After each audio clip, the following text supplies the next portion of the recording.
Assalamualaikum warahmatullahi wabarakatuh. Nama saya Muziaul Hakal Mukofi dari kampus Unwaha, mata kuliah legal drafting.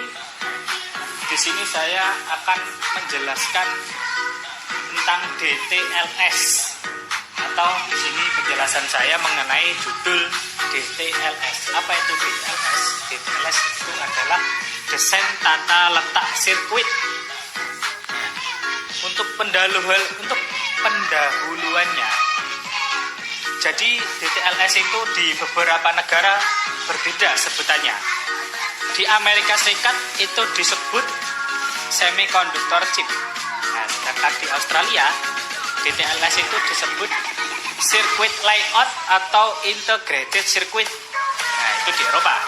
Kalau itu di Australia, kalau di Eropa itu disebut silicon chip. TRIP Agreement menyebutkan sebagai layout design atau topografis of integrated circuit. Indonesia sendiri menyebutnya itu adalah DTLST atau desain tata letak sirkuit terpadu, itu di Indonesia. Di sini tentang DTLS yang akan dibahas pertama yaitu mengenai dasar hukum. Dasar hukum di sini adalah dasar hukum nasional. Jadi hukum yang berlaku di Indonesia. Sedangkan hukum yang berlaku di Indonesia itu adalah undang-undang. Nah, di sini untuk DTLS dasar hukum nasionalnya yaitu UU nomor 32 tahun 2000 tentang sirkuit terpadu atau integrated circuit. Bunyi dari UU nomor 32 tahun 2000 yaitu suatu produk dalam bentuk jadi atau setengah jadi yang di dalamnya terdapat elemen dan sekurang-kurangnya satu dari elemen tersebut adalah elemen aktif yang sebagian atau seluruh saling berkaitan serta dibentuk secara terpadu di dalam sebuah bahan semikonduktor yang dimaksudkan untuk menghasilkan fungsi elektronik. Ini bunyi dasar hukumnya. Selanjutnya yang akan dibahas yaitu mengenai pengertian.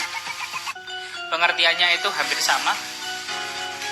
Pengertian DTLS adalah kreasi berupa rancangan diletakkan 3 dimensi dari berbagai elemen, sekurang-kurangnya satu dari elemen tersebut adalah elemen aktif, serta bagian atau semua interkoneksi dalam satu sirkuit terpadu, dan peletakan 3 dimensi tersebut dimasukkan untuk persiapan pembuatan sirkuit terpadu. Nah, jadi pengertiannya ini yang dimasukkan adalah bisa jadi ini misalkan gini. Ada 5 elemen.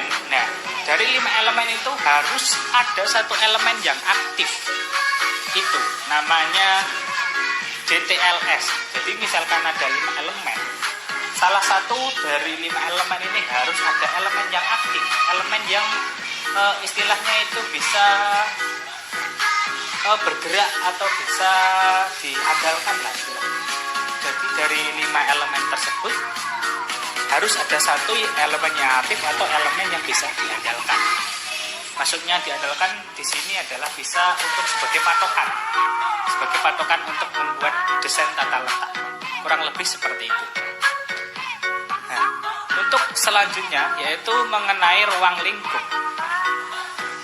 Ruang lingkup DTLS di sini yang pertama adalah metode produksi.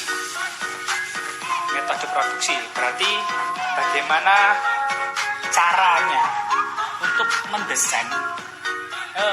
Berarti bagaimana caranya untuk mendesain sebuah produk dengan cara yang sebaik mungkin, atau mungkin caranya gini. Itu namanya metode. Namanya metode itu adalah sebuah cara untuk membuat. Itu namanya metode.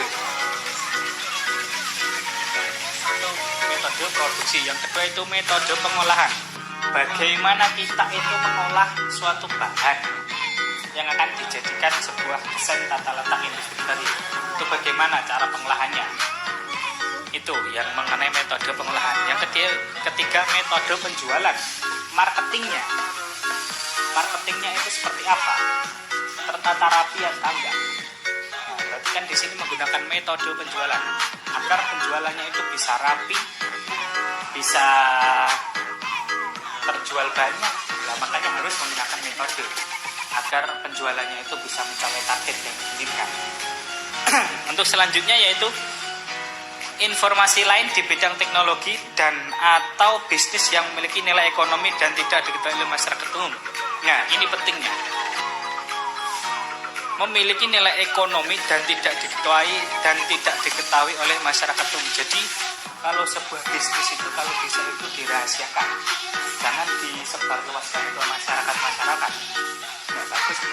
Namanya kalau bisnis itu kalau bisa ya dirahasiakan.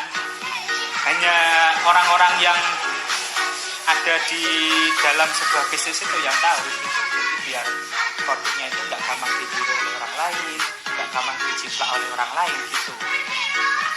Pemasukannya itu nggak ada orang lain yang tahu, pengeluarannya nggak ada orang tahu gitu. Kalau bisa itu kalau membuat bisnis itu harus dirahasiakan. Selanjutnya di sini yang akan dibahas adalah mengenai pengalihan hak. Hak desain tata letak sirkuit terpadu dapat beralih atau dialihkan dengan pewarisan. Misalkan dari orang tua diwariskan ke anak, anak diwariskan ke anaknya lagi, ya itu bisa dialihkan. Yang kedua dengan hibah. DTLS itu bisa dihibahkan. Terus wasiat. Misalkan ada orang yang meninggal, ada orang yang akan meninggal terus berwasiat supaya melanjutkan mengoperasikan DTLS yang telah dijalankan oleh orang yang akan meninggal ini tadi diwariskan kepada orang lain, sehingga itu bisa. Terus selanjutnya yaitu dengan perjanjian tertulis.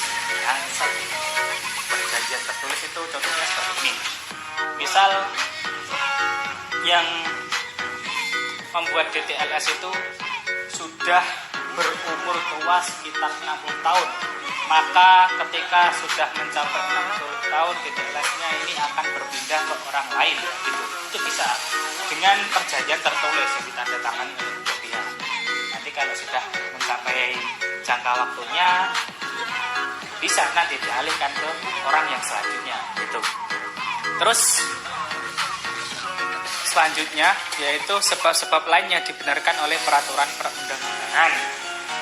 Nah, jadi ada sebab-sebab lain DTLS itu bisa dialihkan, tapi harus sesuai dengan undang-undang yang berlaku. Jadi nggak boleh seenaknya sendiri, itu harus ada patokannya, harus ada aturan-aturannya.